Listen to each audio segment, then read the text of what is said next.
दोस्ती कोई खोज नहीं होती, दोस्ती किसी से हर रोज़ नहीं होती। अपनी ज़िंदगी में हमारी मौजूदगी को बेवजह मत समझना, क्योंकि पलकें कभी आंखों पर बोझ नहीं होती। हाय गाइस, मेरा नाम है संजय मौर्य और आज है फ्रेंडशिप डे। और आज मैं आपके लिए एक बड़ी ही कमाल की स्टोरी लेकर के आया हूँ। ये कहानी है दो दोस्तों की। दोनों एक अस्पताल के एक ही कमरे में भर्ती थे, जिसमें एक का नाम सुरेश और दूसरे का नाम किशन था। अस्पताल के जिस कमरे में ये दोनों लोग भर्ती थे, उसमें सिर्फ एक ही खिड़की थी, जो कि किशन के बिस्तर के पास थी। लेकिन किशन को सिर्फ 2 घंटे के लिए ही बाहर देखने दिया जाता था। सुरेश को कोई गंभीर बीमारी थी, जिसके कारण उसको अपने बिस्तर से हटने की अनुमति नहीं थी। फिर कुछ दिनों में किशन और सुरेश की दोस्ती हो गई। धीरे धीरे दोनों की दोस्ती इतनी गहरी हो गई कि दोनों अपने घर परिवार की बातें भी साथ साथ करने लगे और अपने दिल की बातें भी एक दूसरे को शेयर करने लगे। जब भी किसी को कोई दुख होता तो वह दूसरे के साथ जरूर शेयर करता था। इससे उनका दर्द कम हो जाता और खुश हो जाते थे। किशन हमेशा उस खिड़की के पास बैठा बैठा सुरेश को बाहर का नज़ारा बोलकर बताता रहता था, जिसे सुनकर सुरेश काफ़ी खुश होता था।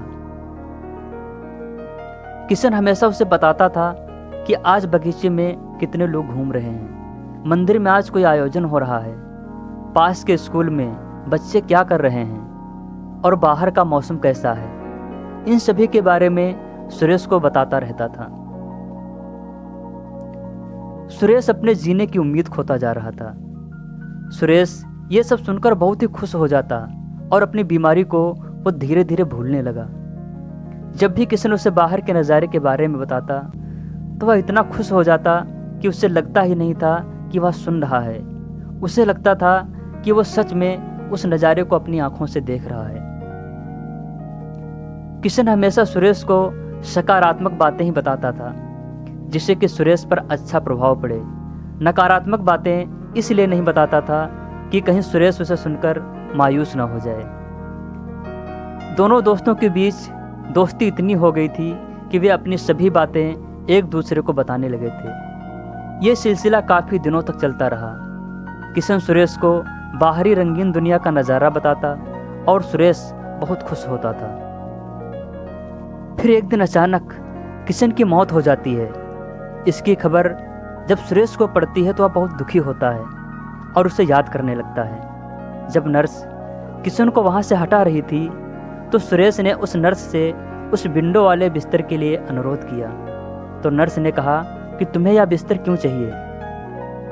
तो सुरेश कहता है कि मैं यहाँ से बाहर का नज़ारा देखना चाहता हूँ, जो कि मुझे किशन बताता रहता था।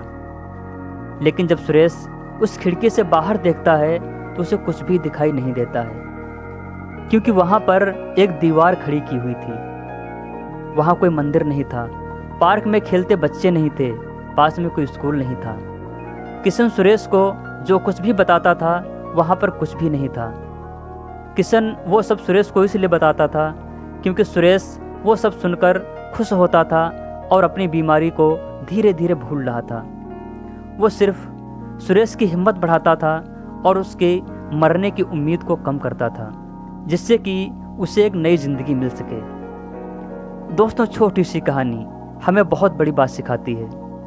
हमेशा ऐसा काम करना चाहिए, ऐसे शब्द बोलने चाहिए जिससे दूसरे को खुशी मिले, दूसरे को जीतने की उम्मीद मिले, दूसरे को जीने की उम्मीद मिले। दोस्तों, अगर आपको ये वीडियो पसंद आई है तो प्लीज़ इस वीडियो को लाइक करें, कमेंट करें, चैनल को सब्सक्राइब करें और बेल आइकन को प्रेस करके ऑल वाले बटन पर क्लिक करना बिल्कुल भी ना भूलें, जिससे कि मेरे हर वीडियो की नोटिफिकेशन आप तक पहुंचती रहे। Thank you so much. Happy friendship day.